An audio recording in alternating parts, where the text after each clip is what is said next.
Hey family, we're back with Psalms in 5 minutes-ish. We're going to jump into Psalm 2 today. And this psalm is really a neat messianic psalm that comes in. And I'm going to give you a little bit of the structure before I jump in. There's 12 verses and it comes in four little sections.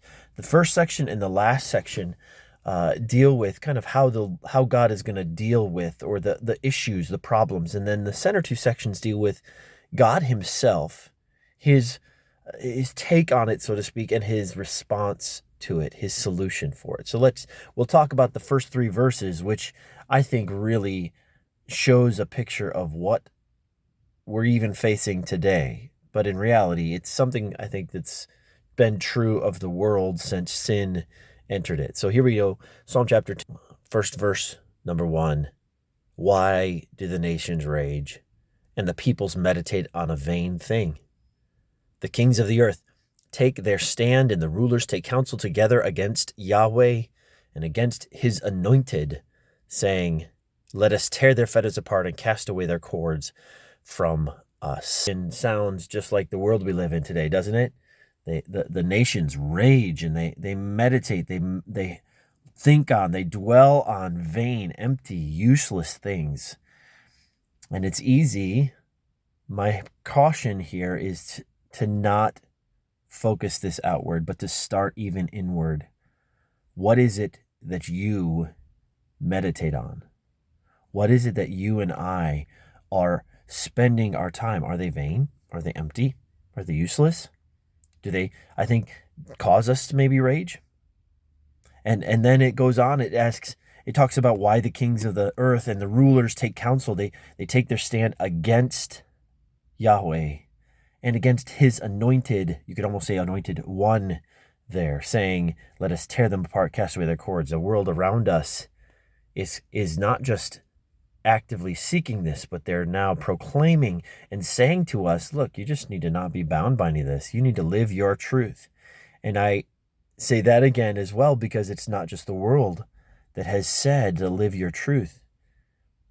Many in believers, so-called, in Christian circles, so-called, have said you need to live your truth. You need to live who God has made you to be. They Christianize it quite often, but they don't stop to consider that what they're saying in reality is to throw off the constraints, the guidelines, the boundaries that God has put in place, that God has set for you and I, especially as believers, to live holy.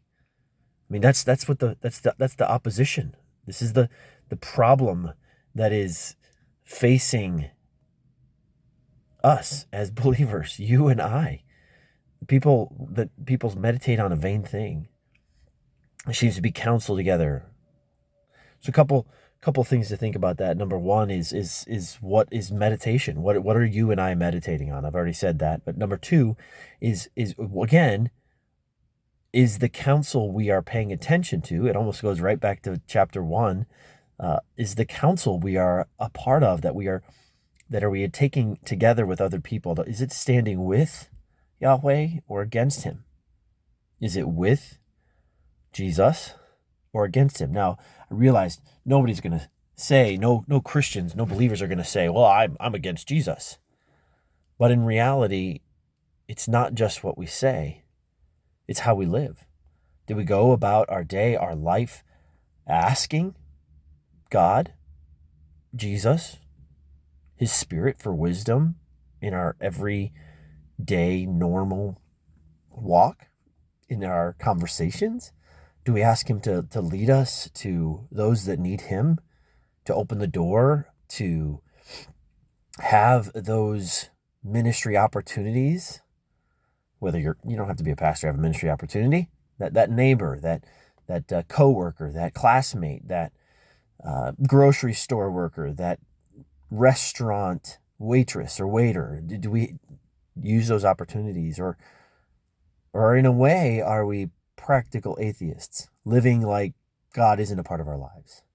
Are we actually seeking? Maybe we wouldn't say it, but maybe we're thinking, man, I wish I just wished I could do whatever I wanted to. I wish there was this so-called freedom that this world proclaims. Like if I could just do whatever I wanted to do, whenever I wanted to do it, however often I wanted to do it, with and whom to whoever I wanted to do it. That's what the heathens do. And tomorrow we'll see God's response. And it's actually, to begin with, it's not a God that God's response is not something we want to see. It's not something we are going to be excited to hear, because the reality of God's holiness means he's going to deal with it. So hopefully see you tomorrow. We'll talk about verses 4 through 6 in Psalms 2. God bless.